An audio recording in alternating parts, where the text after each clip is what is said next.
మనం ప్రస్తుతం Visakhapatnam central park వద్ద ఉన్నాం. అయితే ఇక్కడ గతంలో ఫుడ్ కోర్ట్స్ ఉండేవి. నైట్ ఫుడ్ కోర్ట్స్ చాలా కళకళలాడుతూ నిండుగా ఉండేది.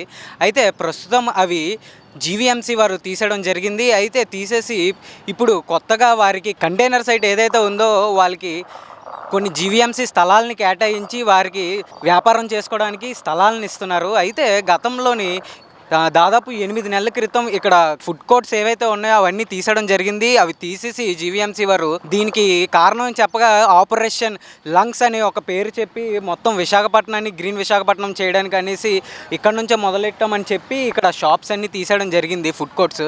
అయితే వీరందరూ నిరసన చేయడం జరిగింది. అదేవిధంగా కలెక్టర్ గారికి అర్జీలు పెట్టుకున్నారు. అదేవిధంగా విశాఖపట్నం సౌత్ ఎమ్మెల్యే వంశీకృష్ణ గారికి కూడా అర్జీలు ఇవ్వడం జరిగింది. అయితే ఆయన వెంటనే స్పందించి అప్పటికప్పుడు వారికి జీవీఎంసీ స్థలాల్లో ఒక ప్లేస్ని కేటాయించి వారికి కంటైనర్లు పెట్టి మీకు షాపులు పెట్టుకోవడానికి ప్లేస్ ఇస్తామని చెప్పి వారికి మాట ఇచ్చారు. అయితే చెప్పిన దాని ప్రకారం వారికి ఇక్కడ కంటైనర్లు పెడదామనేసి ఈ స్థలాన్ని కేటాయించి గోతులు తవ్వించి పెట్టారు. అయితే ఇప్పటికీ కూడా వ్యాపారస్తులు ఎవరైతే ఇక్కడ ఫుడ్ కోర్ట్ వ్యాపారస్తులు ఉన్నారో వారు షాపులు పోయాయని ఇప్పటికీ నిరసనలు చేస్తున్నారు. అయితే వంశీకృష్ణ గారు ఒకే మాట చెప్పారు, మీకు అర్హత ఉన్న ప్రతి ఒక్కరికి ఇక్కడ ప్లేస్లో మీకు కంటైనర్లు పెట్టి మీకు షాపుల్ని తిరిగి ఇస్తాము.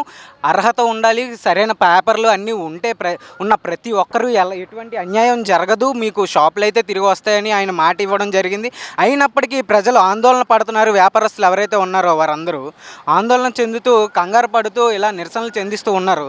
అయితే సౌత్ జోన్ ఎమ్మెల్యే గారు వంశీకృష్ణ గారు చెప్పిన దాని ప్రకారం ఆయన ఇచ్చిన మాట ప్రకారం ప్రతి ఒక్కరికి ఇదే ప్లేస్లోని కంటైనర్లు పెట్టి తిరిగి పూర్వ వైభవాన్ని తేవడానికి శంకుస్థాపన చేసి పెట్టారు.